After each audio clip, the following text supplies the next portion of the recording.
After my third deployment, my wife filed for divorce. I've met someone better, she said. In court, she demanded the house and full custody. He's never even home for the kids. I stayed silent until the judge asked if I had anything to add. I placed a single paper on his desk. His eyes widened. No one moves, immediately closed the doors. My wife's lawyer dropped all papers as military police entered the courtroom. But before I begin, please like and subscribe to the channel. And we'd love to hear which part of the world are you joining us from. Let us know. Now, let's dive into today's story. The driveway had weeds. That was the first thing William Mercer noticed when he turned his pickup truck onto the gravel path leading to what used to be home. Tall, stubborn weeds pushing up through cracks in the asphalt he'd paid good money to have laid down before his last deployment. 2 years ago, maybe 3. Time blurred when you spent it overseas. He let the truck idle for a moment, engine ticking in the humid Indiana afternoon. Through the windshield, he could see the house, a modest 2-story with white vinyl siding that needed washing. The shutters hung slightly crooked. The flower beds Ruby had obsessed over were overgrown, choked with crabgrass and dandelions gone to seed. William cut the engine. The silence that followed felt heavy, pressing against his eardrums. No sound of children playing. No radio coming from the kitchen window. Just the buzz of cicadas in the maple trees and the distant bark of a neighbor's dog. He stepped out of the truck, boots crunching on gravel. The air smelled like cut grass and approaching rain. Storm clouds were building to the west, dark and promising. His duffel bag stayed in the truck bed. Something told him he wouldn't be unpacking it here. The front door wasn't locked. It swung open before he could reach for his keys, and there was Ruby standing in the doorway with her arms crossed. She looked different. Thinner, maybe. Her hair was shorter, styled in a way he didn't recognize. She wore jeans and a fitted top that seemed newer than anything he remembered her owning. "You're early," she said.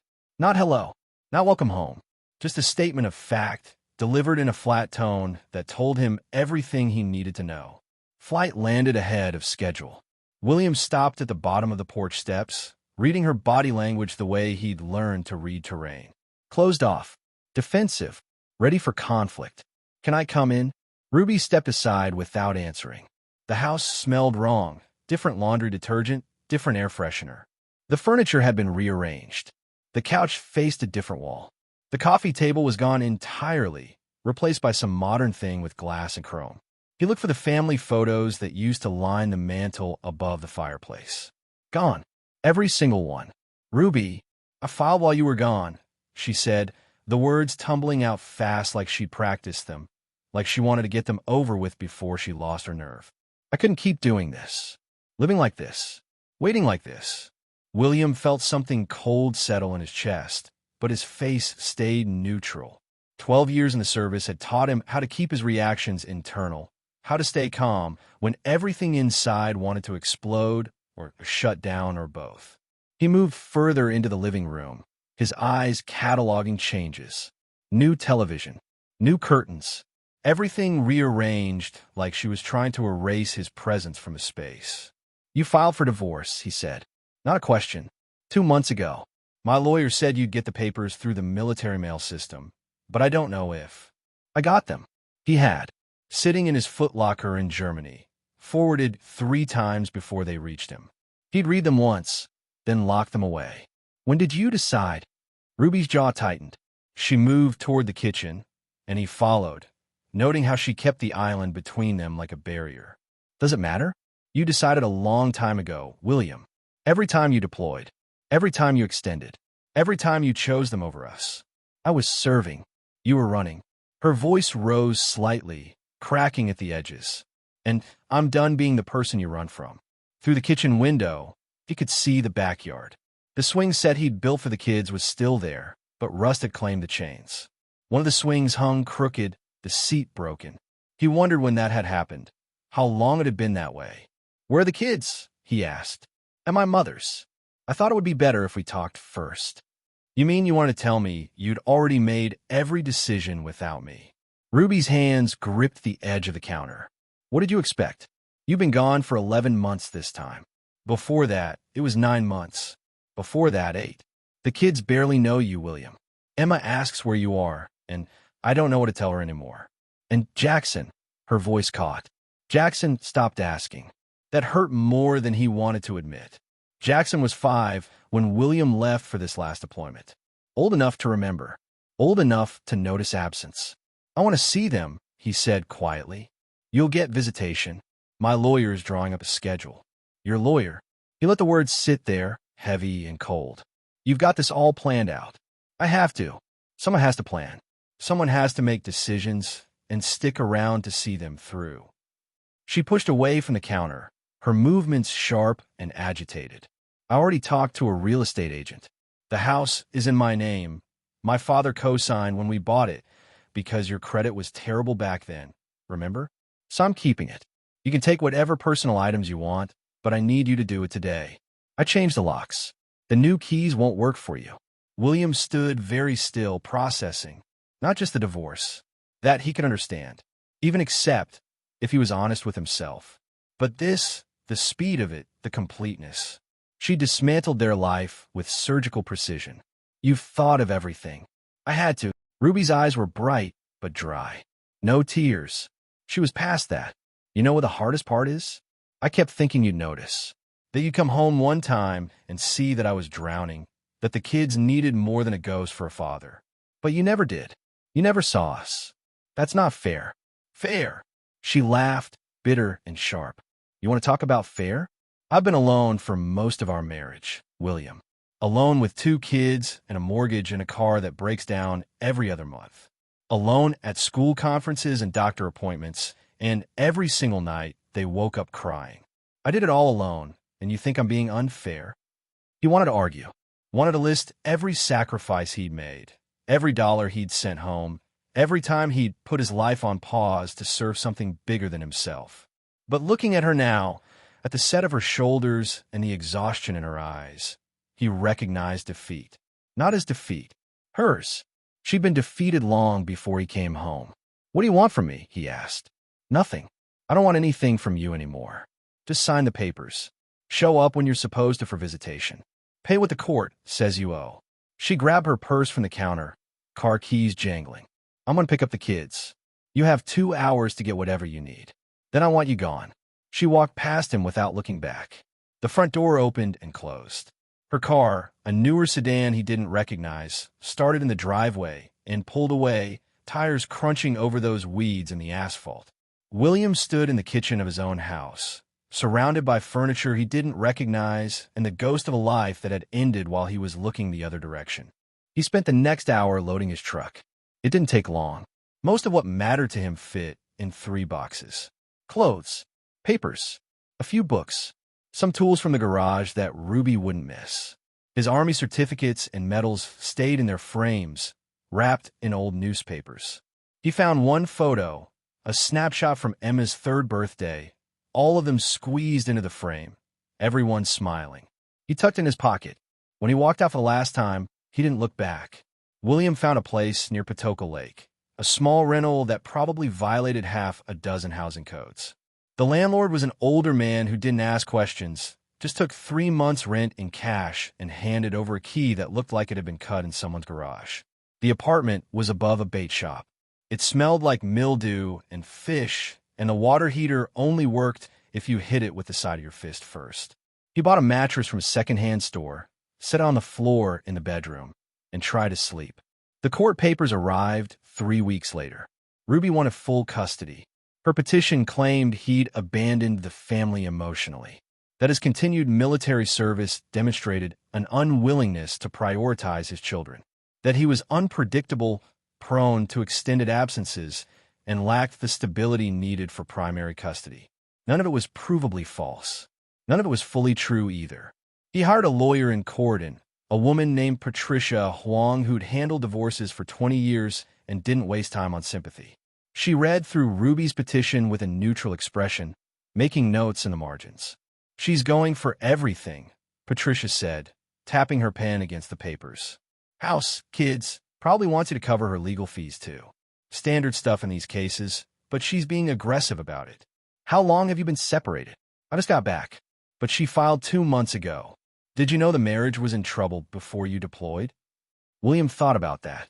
About the way Ruby had kissed him goodbye at the airport, her lips thin and tight. About how she'd stopped writing emails halfway through his deployment. About the calls that became shorter and less frequent until they stopped entirely. Yeah, I knew, but you deployed anyway. It was my job. Patricia set down her pen. I'm not judging you, Mr. Mercer, but understand that's exactly what she's going to say in court. That you chose the job over the family. That given the choice between being there for your kids and serving another tour, you served. A judge might see that as a pattern. What are my chances? For full custody? Not good. For joint custody? Maybe 50-50 if we can demonstrate you're stable, present, and committed now. But you have to actually be those things. No more deployments. No disappearing. You need a steady job, a decent place to live, and you need to show up for every single visitation like your life depends on it. William nodded slowly. I can do that. Good. Because I'm going to tell you something else. Patricia leaned forward, her eyes sharp. Your wife has already painted you as absent and unreliable. Don't prove her right. Don't miss a visitation. Don't be late. Don't forget a birthday. Document everything. Times, dates, what the kids say, what she says. Because if this goes to trial, your word against hers won't be enough. You need proof that you're showing up. He started showing up. Every visitation, he was there 15 minutes early. He kept a notebook in his truck where he recorded everything. The date and time he arrived. The date and time the visitation ended. What they did together. What the kids said. Whether Ruby interfered or facilitated. Whether she seemed coherent or distracted. He noticed things. The first few visitations happened at Ruby's house, supervised by her mother, a thin woman with a permanent scowl who watched him like he might steal the silverware. Emma was shy at first, hiding behind her grandmother's legs. Jackson wouldn't look at him at all. Hey, buddy, William said, crouching down to Jackson's level in the living room. You remember me? Jackson stared at the floor. Mommy says you went away. I did, but I'm back now. Are you going away again? The question hit like a fist. Not anymore. I'm staying close now. Emma peeked out from behind her grandmother. Can we play outside? They played in the backyard with the broken swing set, while Ruby's mother watched from the porch. William pushed Emma on the one good swing, while Jackson kicked a soccer ball around the grass. They didn't say much, and the silence felt like failure, but he kept showing up anyway. After the third visitation, he noticed Ruby watching from an upstairs window. She didn't wave. After the fifth visitation, he saw a man in the driveway. Young, maybe late 20s, with a buzzed haircut and the kind of build that said he spent serious time in a gym. The man was leaning against a black pickup truck, talking on his phone, but his eyes followed William when he carried the kids back inside. Who's that? William asked Ruby's mother at the door. The old woman's expression tightened. None of your concern. But it was his concern, because by the seventh visitation, the man was inside the house. William heard his voice through the kitchen door, loud, confident, the kind of laugh that demanded attention. When Emma came running out for their time together, she said something that made William's jaw tighten. That's Trent, she said, pulling on her coat. He's nice. He brings us pizza. William wrote it down. Trent brings pizza. Present during visitations. He started watching more carefully after that. The first time William noticed money missing, he thought he'd made a mistake. He'd set up the child support payments through automatic deduction, and the amount matched what the temporary court order required. But Ruby sent him a text one evening claiming he was late on a payment. You owe me $400 for last month. You can't even handle the basics. He checked his bank statements. The payment had gone through. He screenshot the confirmation and sent it back to her. Already paid. Check your account. Her response took 3 hours. Must have been delayed. Whatever. That might have been the end of it. Except 2 weeks later, she texted again. The kids need new shoes. I need another $200. For what? School shoes. Emma's are too small, and Jackson's are falling apart. I can't afford it right now. He sent the money because he didn't want his kids walking around with broken shoes. But it nagged at him. Ruby worked part-time at a pharmacy. Between her income and his support payments, she should have been comfortable, not struggling. The next visitation, he looked at Emma's shoes. Brand new, expensive brand-name sneakers that probably cost more than $200 by themselves. Jackson's shoes were fine too, barely worn. "Nice shoes," William said to Emma while they walked around the lake, feeding ducks with bread he'd brought. "Trent bought them," Emma said, throwing a piece of bread that scattered the ducks. "He buys lots of stuff." William kept his voice casual. "That's nice of him. Mommy says he's going to live with us soon. He's there all the time now, anyway." Jackson threw a handful of bread, making the ducks flap and scatter. "He's loud. I don't like when he yells at the TV." William wrote it all down later, sitting in his truck in the parking lot. The pattern was forming. He just couldn't see the full shape of it yet. Then came the night he picked up the kids for dinner at a pizza place in Corydon. He was early as usual, parked in the street outside Ruby's house, watching the sun sink behind the trees. The house was lit up inside, and through the front window, he could see movement.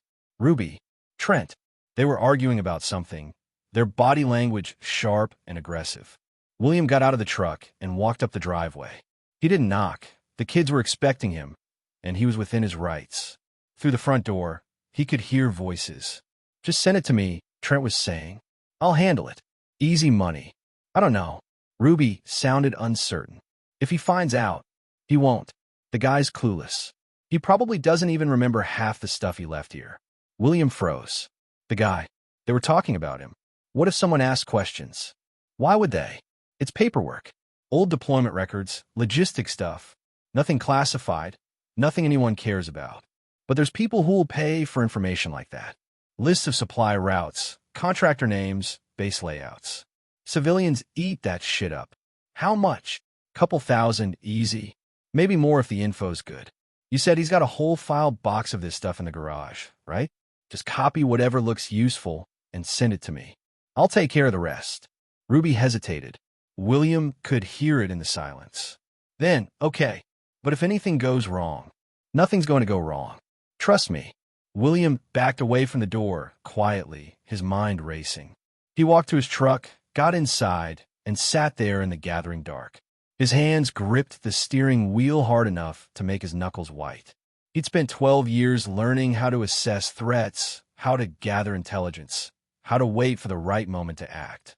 Every instinct told him to kick in that door and drag Trent out by his throat. But that would be emotional. That would be stupid. That would warn them. Instead, he waited until Ruby opened the door and called the kids. He smiled. He took Emma and Jackson for pizza. He acted like everything was normal. And when he got home that night, he started planning. The file box was in the garage, right where William had left it. He mentioned it to Ruby once, years ago, just old paperwork from his deployments, service records, routing orders, nothing important. He meant to go through it eventually, sort out what needed to be kept and what could be shredded. He'd never gotten around to it. Now he was glad he hadn't. William didn't go back to Ruby's house right away. Instead, he made phone calls. First to his old platoon sergeant, retired now and living in Louisville. Then to a contact he'd worked with in logistics during his third deployment, someone who knew the administrative side of military operations. He explained the situation carefully, asking questions that seemed casual but weren't. If someone had old supply route documentation, personnel lists, contractor contact information, would that be worth anything? The logistics officer, a man named Davis who'd always been smarter than his rank suggested, answered carefully. Depends. If it's old enough, probably not. But if it's recent from active operations, there's a gray market for that kind of data. Defense contractors shopping for competitive intel. Foreign interests trying to build profiles. Nothing illegal on the buyer's side, usually, but selling military documents, even unclassified ones, that's a different story. How different? Federal crime different. Mishandling of government property at minimum. Depending on what's in the documents and who they're sold to, it could be worse. Why are you asking? Just curious, William said. Thanks for the information. He hung up and sat in his apartment above the bait shop, listening to rain hammer against the roof. Thunder rolled across the lake. He thought about Emma's new shoes, about Ruby claiming she needed money while Trent drove a brand new truck, about how quickly she'd moved on, how completely she'd excised him from their lives. He thought about the words she'd said. You're never here. The kids barely know you. Maybe she was right. Maybe he had abandoned them in every way that mattered. But that didn't give her the right to steal from him, to sell documents he'd kept secured. to risk federal charges for quick cash. William opened his laptop and started researching. Privacy laws, surveillance regulations, what was legal in Indiana, and what would get him arrested. He learned about single-party consent for recording conversations, about how electronic communications required warrants, but physical observation didn't, about the difference between gathering evidence and stalking. He learned he was walking a very thin line. 2 weeks later, he drove past Ruby's house at night. Trent's truck was in the driveway. The garage door was open, and he could see movement inside. He parked 3 houses down and waited, watching through binoculars he'd bought at a sporting goods store. Trent came out of the garage carrying a cardboard box. William's box, the one with his deployment records. He took photos with his phone. Clear shots of Trent loading the box into his truck, of Ruby standing in the garage doorway, watching, of Trent returning 20 minutes later without the box. William sent the photos to his email, backed them up to a cloud drive, and saved them to a USB drive he locked in a safe deposit box at the bank. Then he waited. The pattern became clear over the next month. Ruby would go into the garage when Trent was there. They'd spend time going through boxes, photographing pages. Sometimes they used a portable scanner William could see through the garage window. The documents were sent somewhere. He couldn't track that without accessing their devices, which would be illegal. But he didn't need to track the digital trail. He just needed to know it existed. He confirmed it during a visitation in early October. He was dropping the kids off after taking them to a movie. Emma ran ahead into the house, but Jackson lagged behind, holding William's hand on the front walkway. "Dad!" Jackson's voice was small. "Can I tell you something?" William crouched down. "Always, buddy." "What's up?" Trent was looking at your stuff. In the garage. He had papers spread out everywhere, and Mom was taking pictures with her phone. "When was this?" "Yesterday. I went out there to get my bike, and Trent yelled at me to get out. He said it was grown-up stuff, and I should mind my business." Jackson looked worried. "Did I do something wrong?" "No." William put his hand on his son's shoulder. "You didn't do anything wrong. Thank you for telling me." That night, he called Patricia Huang. The conversation was short. "I need you to subpoena phone records," he said. "Ruby's phone. I have reason to believe she's involved in something illegal." Patricia was quiet for a moment. "You want to explain that?" He did. He laid out everything. The conversations he'd overheard, the photos he'd taken, Jackson's statement. Patricia listened without interrupting. "This is serious," she said when he finished. "If what you're saying is true, we're not talking about a custody dispute anymore. We're talking about federal crimes. I know. You need to report this. Not to me, to the authorities. The FBI handles this kind of thing." "Not yet." William's voice was flat. "I report it now. It's just my word. Trent gets rid of evidence. Ruby denies everything. And I look like a crazy ex-husband trying to sabotage the custody case. I need more." "What more do you need?" "I need them to think they're getting away with it. I need them to complete a transaction. I need proof that money changed hands and that Ruby knew exactly what she was doing." Patricia sighed. "You're playing a dangerous game, William." "I'm finishing what I started," he said. "Just be ready for the custody hearing. When it comes, I'll have everything we need." The custody hearing was scheduled for November 15th at the Harrison County Courthouse in Corydon. William drove there in his old pickup, arriving an hour early. The courthouse was a historic building with white columns and a limestone facade that had weathered more than a century of Indiana storms. Inside, it smelled like old wood and floor polish. Patricia met him in the hallway outside the courtroom. She wore a dark suit and carried a leather briefcase that looked expensive. "You ready?" "Yeah." "You have everything?" He patted the folder under his arm. "Everything. And you're sure about this? Once we go in there, we can't take it back." "I'm sure." Ruby was already inside the courtroom with her lawyer, a slick-looking man in his 40s who wore too much cologne. Ruby looked nervous, her hands twisting in her lap. She wore a conservative dress and minimal makeup, playing the role of responsible mother. Trent wasn't there. Smart, William thought. Keep him out of sight. The judge was a woman in her 60s named Margaret Kimball, known for being no-nonsense and fair. She reviewed the case file for several minutes before looking up. "This is a custody hearing for Emma and Jackson Mercer, ages 7 and 5, Judge Kimball said. Mrs. Mercer is seeking full custody with supervised visitation for Mr. Mercer. Mr. Mercer is seeking joint custody with equal parenting time. Mrs. Mercer, your attorney may proceed. Ruby's lawyer stood. His name was Dalton something. William hadn't bothered to remember. Thank you, Your Honor. My client has been the primary caregiver for these children for their entire lives. Mr. Mercer has spent more time deployed overseas than he has spent at home. In the past 3 years alone, he has been absent for 26 months. The children have expressed confusion and anxiety about his presence. Mrs. Mercer has provided stability, consistency, and care while Mr. Mercer has chosen, repeatedly and consistently, to prioritize his military career over his family. The lawyer went on like that for 15 minutes, painting William as a ghost who drifted in and out of his children's lives. Some of it was true. Most of it was framed to make him sound negligent. When Dalton finished, Patricia stood. Your Honor, Mr. Mercer has indeed served his country, but that service does not diminish his love for his children or his commitment to being their father. Since returning from his last deployment, he has attended every scheduled visitation without fail. He has secured stable employment and housing. He has made his children his priority. The question is not whether he was absent in the past, but whether he is present now, and the evidence clearly shows he is. Judge Kimball made notes. Mr. Mercer, I'd like to hear from you directly. Why should I grant joint custody? William stood. He'd practiced this, but the words still felt heavy. Because they're my kids, Your Honor, and because I made mistakes, but I'm fixing them. I'm staying. I'm here. I'm not going anywhere. Mrs. Mercer, the judge turned to Ruby. You've heard what your former husband has said. What's your response? Ruby's voice shook slightly. He says he's staying now, but he said that before. Every time he came home, he promised it would be different. It never was.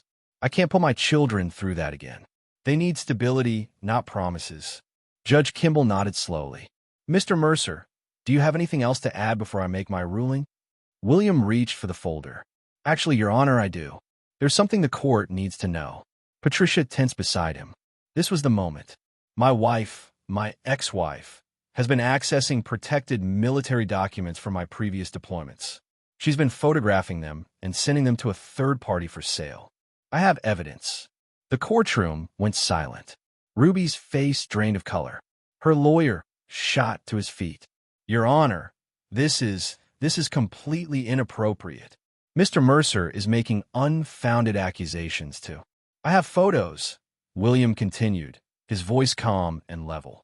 I have witness testimony, and I have reason to believe a transaction has already been completed. Judge Kimball held up her hand. Mr. Mercer, these are serious allegations. If what you're saying is true, this is a federal matter, not a custody issue. I understand, Your Honor, but it speaks to Mrs. Mercer's judgment and her fitness as a parent. If she's willing to commit federal crimes for money, what else is she willing to do? Ruby found her voice. That's a lie. William, you're lying. I never. You sent documents to Trent Holloway, William said, turning to face her directly. He's been in your house for months. He told you he could sell military logistics information. You gave him access to my deployment records. You scanned pages and sent them through encrypted messaging apps. And you knew exactly what he was going to do with them. I don't. Ruby looked at her lawyer, panicking. Tell him I didn't. Judge Kimball's expression had gone from neutral to stone. Mrs. Mercer, I strongly suggest you stop talking right now. The courtroom doors opened. 2 men in suits entered, moving with the deliberate calm of federal agents. They walked down the center aisle and stopped at the defendant's table. Ruby Mercer, one of them said, producing credentials. I'm Special Agent Carson with the FBI. We need to speak with you about some documents that were recently sold to an unauthorized third party. Ruby's eyes went wide.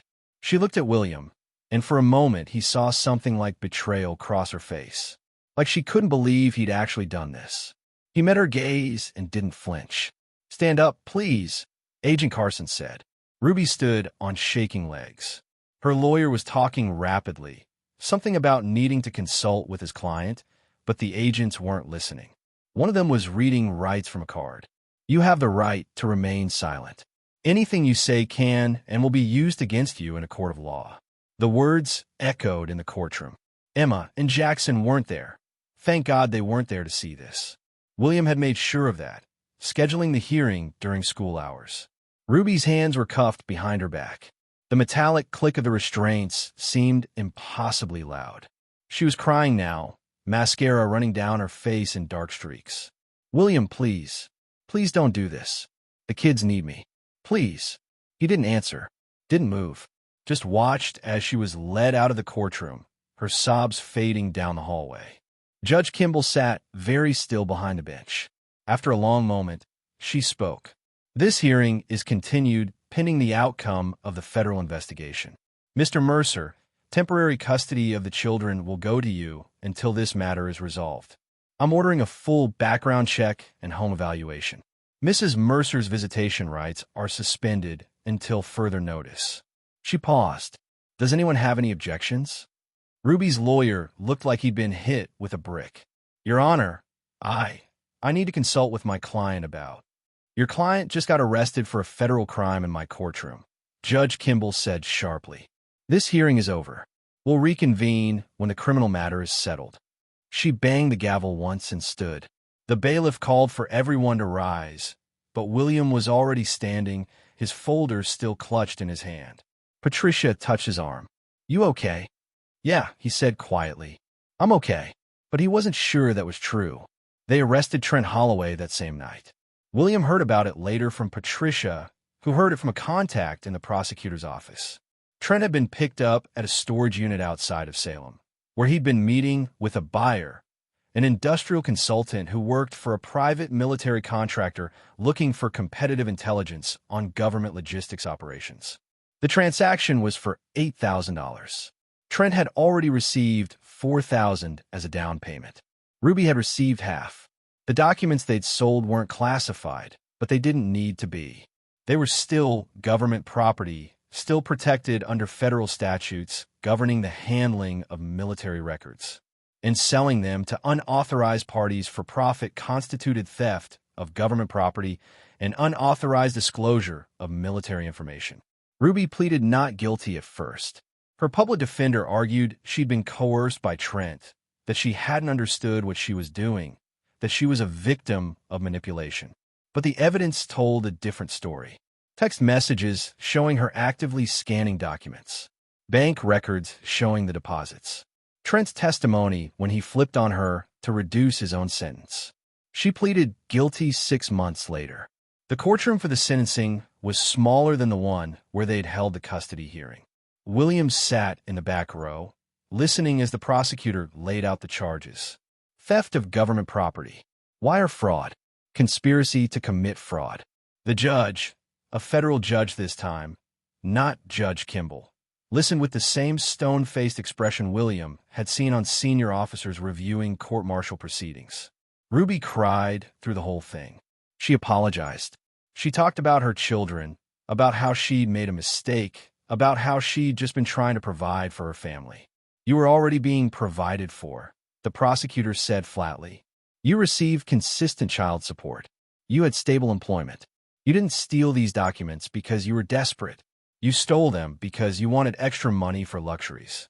The judge sentenced her to 18 months in federal prison, followed by 2 years of supervised release.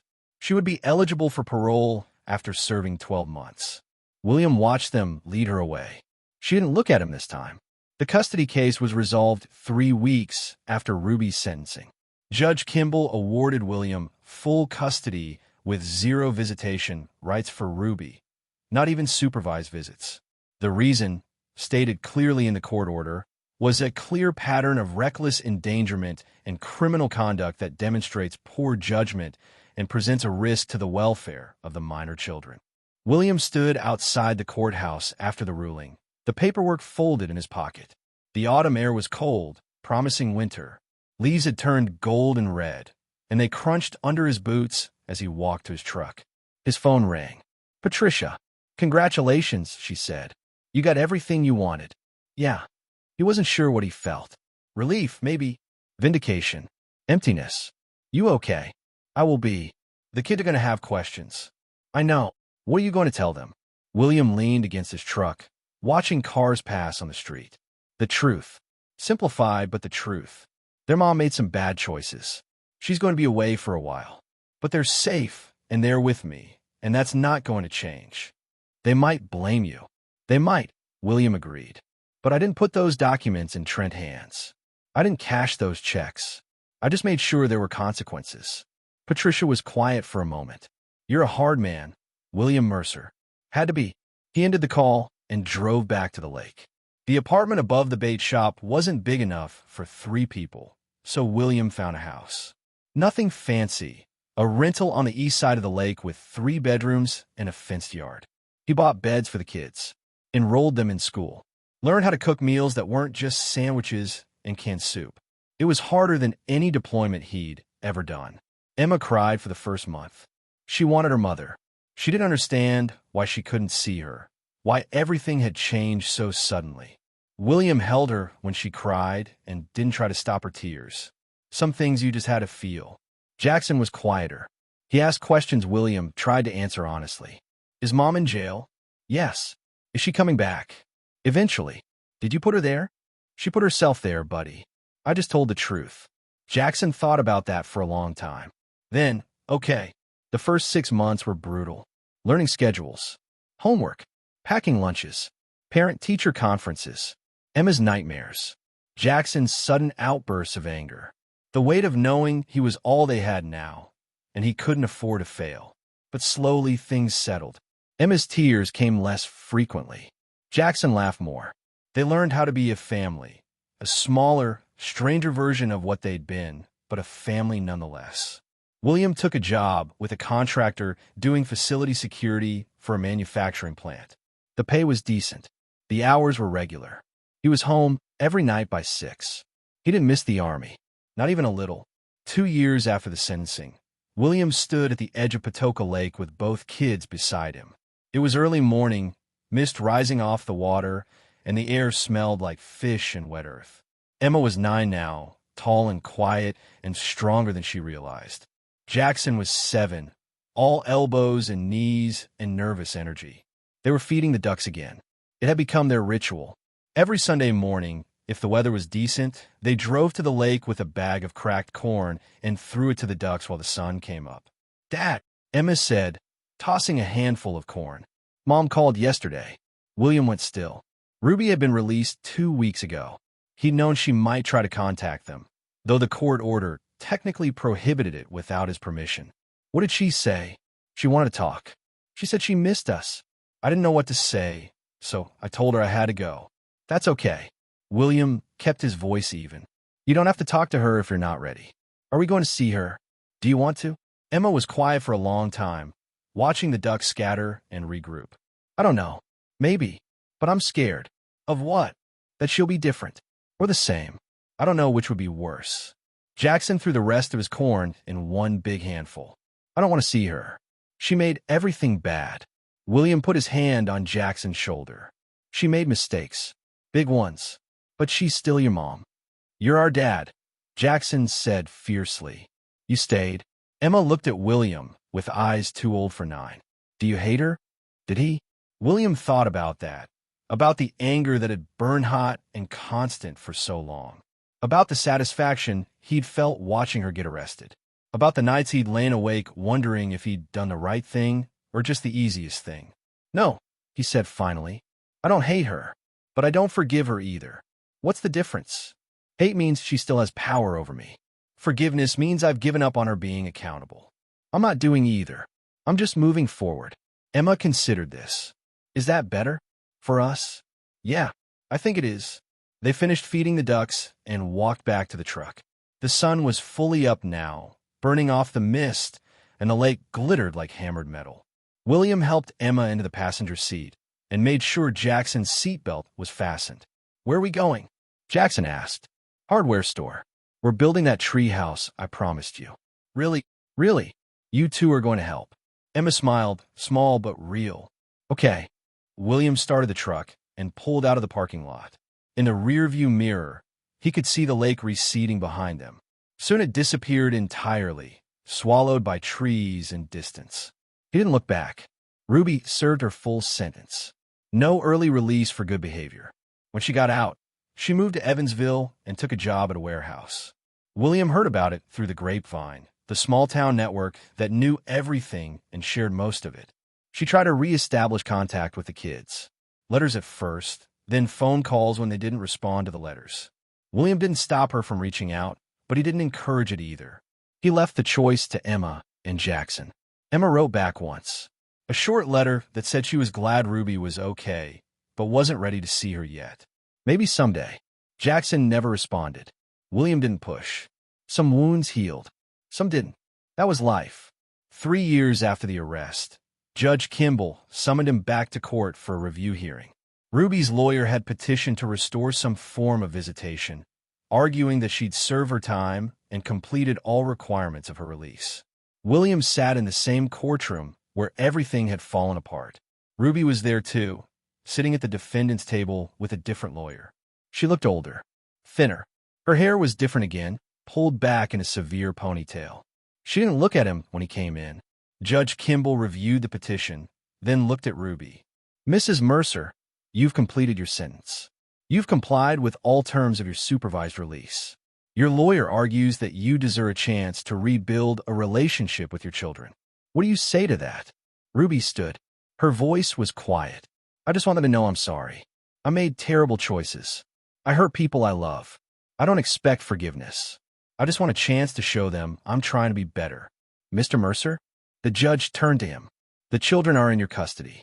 What's your position? William stood slowly. They're old enough to decide for themselves. Emma's 12 now. Jackson's 9. If they want to see her, I won't stand in the way. But I'm not going to force them either. Judge Kimball nodded. That seems reasonable. I'm granting supervised visitation, 1 meeting per month, contingent on the children's willingness to participate. Mr. Mercer will supervise. Any objections? Ruby's lawyer shook his head. William said nothing. Then we're done here. Judge Kimball gathered her papers. Good luck to all of you. William left the courthouse and found Emma and Jackson waiting in the truck. They'd insisted on coming, even though he'd tried to convince them to stay home. What happened? Emma asked. She can ask to see you once a month, but only if you want to. You get to decide. Jackson crossed his arms. I don't want to. Emma was quiet. Then, can I think about it? As long as you need. She did think about it. For 3 weeks. Then she told William she wanted to meet with Ruby. Just once. To see if there was anything left worth salvaging. They met at a coffee shop in Cordon, neutral ground. William sat at a table nearby, close enough to intervene if needed, but far enough to give them space. Emma sat across from Ruby, her hands wrapped around a hot chocolate she wasn't drinking. Ruby cried. Emma didn't. They talked for 30 minutes. William couldn't hear what they said, but he could read Emma's body language. Guarded. Careful. Not angry, but not forgiving either. When it was over, Emma stood and hugged her mother briefly. Then she walked back to William. How was it? He asked when they got in the truck. Sad, Emma said. She's sad. I'm sad. Everything's just sad. Do you want to see her again? Maybe. I don't know yet. Emma saw Ruby twice more that year. Jackson never did. By the time Jackson turned 11, he'd stopped asking about her entirely. William didn't celebrate that. It wasn't a victory. It was just what happened when trust got broken so badly it couldn't be repaired. 5 years after the arrest, William stood in the backyard of the house they'd bought. Actually bought, with a mortgage and everything. Emma was 15, already taller than Ruby had ever been, planning for college. Jackson was 12, obsessed with basketball and video games and girls. The treehouse was still standing, though neither kid used it anymore. Too old for that now. But William had kept it maintained anyway. Some things you kept just because they mattered. His phone rang. Patricia Huang, who he hadn't spoken to in 2 years. You're still alive, she said when he answered.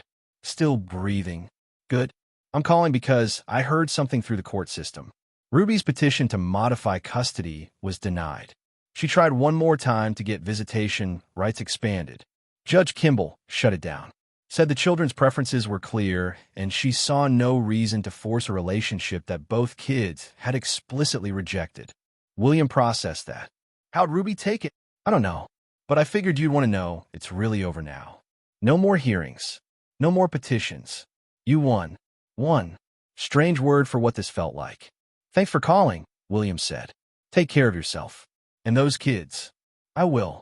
He hung up and stood in the backyard, watching the sun set over the lake. The water had turned gold and orange, reflecting the sky. In the distance, he could hear Emma practicing piano through the open window. Jackson was on the phone with a friend, his laughter loud and unguarded. Ruby was somewhere in Evansville, probably in the apartment William had never seen. She'd rebuild a life of sorts, a job, a few friends, the kind of small existence you made when everything bigger had been taken away. He didn't hate her. He hadn't been lying about that. But he didn't forgive her either.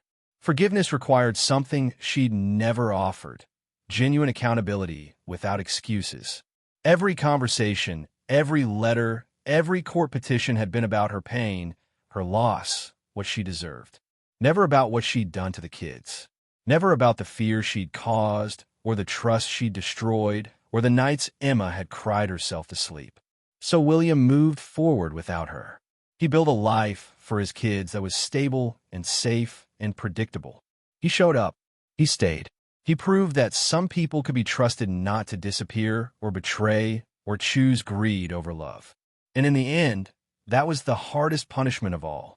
Not because Ruby went to prison, not because she lost custody, but because she had to live the rest of her life knowing what she'd given up and why she'd given it up. Knowing that $8,000 and a man named Trent had been worth more to her than her children. Knowing that they remembered. William walked back into the house, letting the screen door bang shut behind him. Emma looked up from the piano. Can we order pizza tonight? She asked. Sure. Extra cheese. Obviously. Jackson appeared from his room. Can I invite someone over? Who? Just a friend. From school. She's really cool and... She? Emma grinned. Jackson has a girlfriend. Shut up. She's not my girlfriend. We're just friends. William listened to them bicker, normal and safe in here. He thought about weeds growing through asphalt, about broken swing sets and empty photo frames, about the moment he'd understood his marriage was already over before he'd even come home. He thought about all the ways things could have gone differently. If he'd fought for the marriage harder, if he'd left the military sooner, if Ruby had been honest about her resentment instead of hiding it until it turned toxic. But those were different stories, different versions of people they'd never been. This was the story they got, the one where William stayed calm when everything inside wanted to break, where he gathered evidence instead of throwing punches, where he let the system do what it was designed to do, the one where his kids were safe. And that was enough. Pizza sounds good, he said. Jackson, your friend can come over. Emma, finish your practice first. They groaned in unison, but they complied. William pulled out his phone to order dinner, standing in the kitchen of a house that smelled like home and sounded like family. Outside, the sun finished setting. The lake turned dark. And somewhere far away, Ruby Mercer lived with the consequences of her choices. William didn't think about her anymore. He had better things to do.